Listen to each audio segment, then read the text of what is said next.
I have already decided that all Asian with the British citizen must leave Uganda. I think Uganda will benefit if Asians are out of Uganda. ये आवाज है 70 के दशक में Uganda के तानाशाह रहे इदी अमीन की, जो ये घोषणा कर रहे थे कि युगांडा में वर्षों से रह रहे ब्रिटिश पासपोर्टधारी एशियाइयों को 90 दिन के अंदर युगांडा छोड़ देना चाहिए।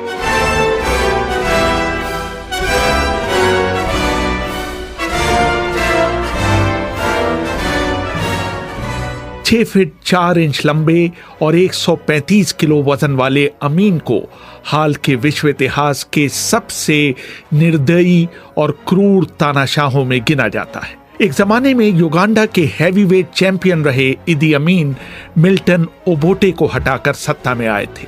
अपने 8 वर्ष के शासनकाल में उन्होंने क्रूरता के जितने प्रतिमान गढ़े, आधुनिक इतिहास में उसके उदाहरण बहुत कम ही मिलते हैं। 4 अगस्त 1972 को इदी अमीन को अचानक एक सपना आया और टोरोरो में सैनिक अधिकारियों को संबोधित करते हुए उन्होंने कहा कि अल्लाह ने उनसे कहा है कि वो सारे एशियाइयों को तुरंत अपने देश से निकाल बाहर करें।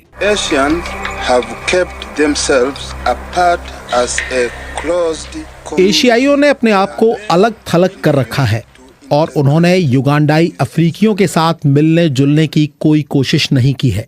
उनकी सबसे ज्यादा रुचि युगांडा की अर्थव्यवस्था का शोषण करने में रही है। उन्होंने गाय को दुहा तो है, लेकिन उसे भोजन खिलाने की तकलीफ गंवारा नहीं की है। शुरू में अमीन की इस घोषणा को एशियाई लोगों ने गंभीरता से नहीं लिया। उन्हें लगा कि अमीन ने अपने सनकपन में यह ऐलान कर दिया है, लेकिन थोड़े ही दिनों में उन्हें पता चल गया कि अमीन वाकई उन्हें बाहर निकालने पर उतारू थे। भारत सरकार ने स्थिति का जायजा लेने के लिए भारतीय विदेश सेवा के एक अधिकारी निरंजन देसाई को वहां भेजा। देसाई याद करते हैं, माहौल बहुत खराब था, काफी पैनिक था, डिस्ट्रेस था, क्योंकि काफी लोग तो युगांडा से भी बाहर नहीं गए थे कभी, और कभी ईस्ट अफ्रीका से बाहर नहीं गए थे, और सडनली उनको सब छोड़ के जाना पड़ा। और गवर्नमेंट ने कोई भी इंस्ट्रक्शंस इशू नहीं की थी कि वो क्या ले जा सकते, क्या नहीं ले जा सकते। मगर जो स्मार्ट लोग थे उन्होंने काफी तरीके अपनाए और काफी अपना प्रॉपर्टी और पैसे फंड्स बाहर निकाल दिया। अमीन का यह फैसला इतना अचानक था कि युगांडा की सरकार भी इसको लागू करने के लिए तैयार नहीं थी। कुछ अमीर एशियाइयों ने अपने धन को खर्च करने का नायाब तरीका निकाला। जो लोग बहुत पैसे वाले थे उन्होंने सारे फैमिली के लिए राउंड द वर्ल्ड टिकट्स ले ली, फर्स्ट क्लास की, साथ में वो होटल बुकिंग और MCO की तरफ ले लिया, क्योंकि वो बाद में रिफंड कर सकते हैं। तो ऐसे पैसे निकाल दिए। किसी ने डायरेक्टली फंड ट्रांसफर कर दिए, किसी लोगों ने कार के अंदर ज्वेलरी और पैसे सब निकाल कर कीनिया चले गए, और किसी लोगों ने फौज से पार्सल कर दिया। पोस्टल सर्विस अच्छी थी कि काफी लोग को ज्वेलरी आपको मिल गई लंदन में। और कोई लोग ऐसे थे उन्होंने सोचा कि ये मामला ठीक हो जाएगा, वो लोग वापस आ जाएंगे, तो उनने अपनी ज्वेलरी अपने गार्डन में छुपा दी। वो तो चली गई, मगर काफी लोगों ने बैंक ऑफ बड़ौदा में सेफ डिपॉजिट वॉल्ट में रख दी थी, और ये बैंक ने बहुत संभाल कर रखा। और जब मुसेवेनी गवर्नमेंट आई पावर में, तब काफी लोग आए और ज्वेलरी ले गए वापस। नार्डिन दाऊद युगांडा के एक स्कूल में अध्यापक थे। उनकी पत्नी के रिश्तेदार पाकिस्तान से आते थे। All Asians started lining up outside the offices of various embassies, and I am very grateful to all those embassies. India, सभी एशियाइयों ने कई दूतावासों के बाहर लाइन लगानी शुरू कर दी। कैनेडियन दूतावास के बाहर भी बहुत लंबी लाइन लगी हुई थी। मैंने वहां आवेदन दिया और इंतजार करने लगा कि कब मेरा नाम स्थानीय अखबार में छपे, ताकि मैं वहां इंटरव्यू देने के लिए जा सकूं। उनका कहना था कि जिनको वो लोग इंटरव्यू में बुलाएंगे उनके नाम अखबार में दे दिए जाएंगे। मैं इंतजार ही करता रहा, लेकिन कैनेडियंस ने मुझे नहीं बुलाया। फिर मैंने वहां गेट पर खड़े एक काले शख्स को अंदर जाने के लिए रिश्वत दी। मैं अंदर घुसने में सफल हो गया। वहाँ मौजूद एक महिला ने मुझे बताया कि मेरा आवेदन इसलिए सफल नहीं रहा क्योंकि मैं एक अध्यापक था और कनाडा को अध्यापकों की ज़रूरत नहीं थी। दूसरे, मैं युगांडा का नागरिक था और उनकी नज़र में मुझे बाहर निकाले जाने का खतरा नहीं था, जबकि ये वास्तविकता से बहुत दूर था। Which was not the case. कई दिनों तक कई दूतावासों की खाक छानने के बाद आखिरकार दाऊद को ऑस्ट्रेलिया ने वीजा दिया था। इसी तरह गीता वॉट्स को वो दिन अभी तक याद है जब वो लंदन जाने के लिए एंटेबे हवाई अड्डे पहुंची थी। We were given £55. That's all he was allowed to take with him.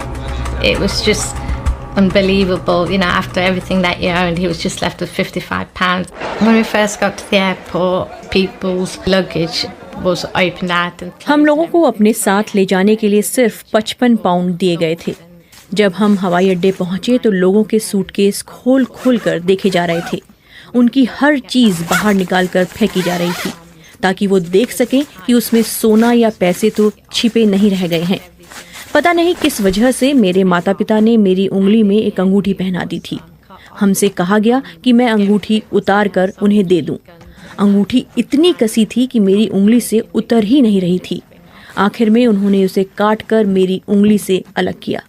सबसे खतरनाक चीज ये थी कि जब अंगूठी को काटा जा रहा था तो ऑटोमेटिक हथियार लिए सैनिक हमें घेर कर खड़े हुए थे।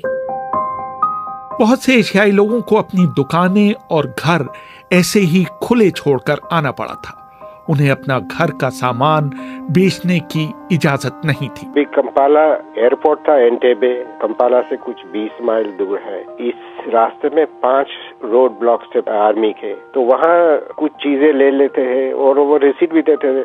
मेरे पास रिसीट है, इसमें लिखा है कि 5 वेस्ट निकाल ली है। तो ये छोटी छोटी चोरियां कर लेते थे वहाँ। किसी को अपने घर, फर्नीचर, गाड़ी, दुकान का सामान सब ऐसे ही रखना था, कुछ बेच नहीं सकते थे। मैंने निरंजन देसाई से पूछा कि एशियाई लोगों द्वारा छोड़ी गई बेपनाह संपत्ति का आखिर हुआ क्या। गवर्नमेंट ने कब्जा कर लिया, किसी आर्मी वालों ने ले लिया, किसी मिनिस्टर के, ऐसे ही करप्शन में सब। आम आदमी तो कुछ मिला नहीं है, उनको तो बेकारी हो गई, क्योंकि most productive part of the economy व देश। ये अजीब बात है, ये जब मुफ्त की चीजें मिलती थी ना, ये आर्मी वाले उसको बोलते थे बांग्लादेश। बांग्लादेश उसी टाइम लिबरेट हुआ था, तो जो भी एशियन की प्रॉपर्टी मुफ्त में मिली उसका नाम उन्होंने बांग्लादेश रखा था। सुनाई पड़ता था हमने इतना बांग्लादेश किया, हमने इतना बांग्लादेश। इस पूरी घटना से दुनिया में इदी अमीन की छवि एक नीम सन की शासक के रूप में फैल गई। उनकी क्रूरता की और कहानियां भी बाहरी दुनिया को पता चलने लगी। अमीन के समय में स्वास्थ्य मंत्री रहे हेनरी केएम्बा ने एक किताब लिखी, a state of blood, the inside story of Idi Amin, जिसमें उन्होंने अमीन की क्रूरता के ऐसे किस्से लिखे कि पूरी दुनिया ने दांतों तले उंगली दबा ली। अमीन ने अपने दुश्मनों को न सिर्फ मारा बल्कि उनके मरने के बाद उनके शवों के साथ भी बर्बरतापूर्ण व्यवहार किया। युगांडा के मेडिकल समुदाय के बीच ये बात आम थी कि मुर्दाघर में रखे बहुत से शवों के साथ छेड़छाड़ की गई थी और उनके गुर्दे, लिवर, नाक, होंठ और गुप्तांग गायब मिलते थे। जून 1974 में जब विदेश सेवा के एक अधिकारी गॉडफ्री किगाला को गोली मारी गई तो उनकी आंखें निकाल ली गईं और उनके शव को कंपाला के बाहर जंगलों में फेंक दिया गया। केम्बा ने यह भी लिखा कि अमीन ने कई बार उनके और दूसरे लोगों के सामने शेखी बघारी थी कि उन्होंने मानव का गोश्त खाया है। एक और मौके पर उन्होंने एक युगांडन डॉक्टर को बताया था कि मानव का गोश्त तेंदुओं के गोश्त से अधिक नमकीन होता है। अमीन के एक पुराने नौकर मोसेस अलोगा ने कीनिया भाग आने के बाद एक ऐसी कहानी सुनाई थी जिस पर आज के युग में विश्वास करना मुश्किल है। अमीन के समय में युगांडा में भारत के राजदूत रहे मदनजीत सिंह अपनी किताब culture of the sepulchre, Idi Amin's monster regime में लिखते हैं। अलोगा ने बताया, अमीन के पुराने घर कमांड पोस्ट में एक कमरा हमेशा बंद रहता था। सिर्फ मुझे ही उसके अंदर घुसने की इजाजत थी और वो भी उसे साफ करने के लिए। अमीन की 5वीं बीवी सारा क्योलाबा को इस कमरे के बारे में जानने की बहुत उत्सुकता थी। उन्होंने मुझसे उस कमरे को खोलने के लिए कहा। मैं थोड़ा झिझका, क्योंकि अमीन ने मुझे आदेश दिए थे कि उस कमरे में किसी को घुसने नहीं दिया जाए। लेकिन जब सारा ने बहुत जोर दिया और मुझे कुछ पैसे भी दिए तो मैंने उस कमरे की चाबी उन्हें सौंप दी। कमरे के अंदर 2 रेफ्रिजरेटर रखे हुए थे। जब उन्होंने एक रेफ्रिजरेटर को खोला तो वो चिल्लाकर बेहोश हो गई। उसमें उनके एक पूर्व प्रेमी जीज गिटा का कटा हुआ सिर रखा था। बहरहाल एशियाइयों को बाहर निकाले जाने के बाद युगांडा की पूरी अर्थव्यवस्था तहस नहस हो गई। जरूरी चीजों की भयानक कमी हो गई। कई उद्योग बंद हो गए। कंपाला के कई रेस्तरां अपने मेन्यू कार्ड की इस तरह हिफाजत करने लगे मानो वो कोई सोने की चीज हो। वजह थी कि शहर के प्रिंटिंग उद्योग पर एशियाइयों का एकाधिकार था। जब एशियन चले गए, अनएम्प्लॉयमेंट ज्यादा हो गई, डिस्ट्रीब्यूशन नेटवर्क खराब हो गई। कोई बार होटल में मैं रहा था तो कुछ बार ब्रेड नहीं है, कुछ बार बटर नहीं है, कुछ ये नहीं है। हालत काफी खराब हो गई थी और इकोनॉमी जस्ट क्रैश। निकाले गए करीब 60,000 एशियाइयों में से अधिकतर को ब्रिटेन ने शरण दी। इन लोगों ने वहां कड़ी मेहनत की और बिल्कुल जमीन से शुरुआत करते हुए ब्रिटेन के रिटेल उद्योग की पूरी सूरत बदल दी। सबसे ज्यादा नंबर ब्रिटेन में आए क्योंकि वो ब्रिटिश पासपोर्ट होल्डर्स थे। आई थिंक कुछ 23,000 और सो आए और हमारे नेशनल थे कुछ 11,000 और दूसरे कुछ ऑस्ट्रेलिया गए, कनाडा गए। कनाडा सरकार ने बहुत मदद की थी। कनाडा सरकार ने आगा खान साहब की बातचीत के बाद कनाडा ने स्पेशल मिशन बनाया वहाँ कंपाला में और उन्होंने काफी लोग को इंटरव्यू किया और जो एलिजिबल थे उनको कनाडा का वीजा दे दिया और कनाडा गवर्नमेंट ने पैसेज भी फ्री दिया था उनको। तो काफी लोग कनाडा भी चले गए, कुछ फिर यूरोप चले गए, कोई न्यूजीलैंड गया, कोई ऑस्ट्रेलिया गया, कोई ब्राजील गया। मगर जो भी चले गए उन्होंने काफी अच्छा सेटल कर दिया सब जगह। आपने देखा ब्रिटेन में तो उन्होंने सारी रिटेल इंडस्ट्री चेंज कर दी। इस त्रासदी पर सबसे आश्चर्यजनक रवैया था भारत सरकार का।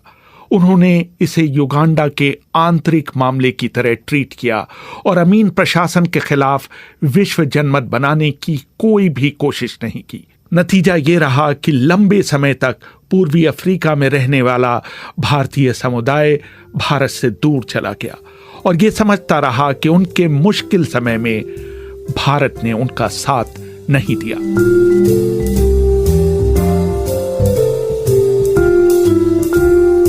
रेहान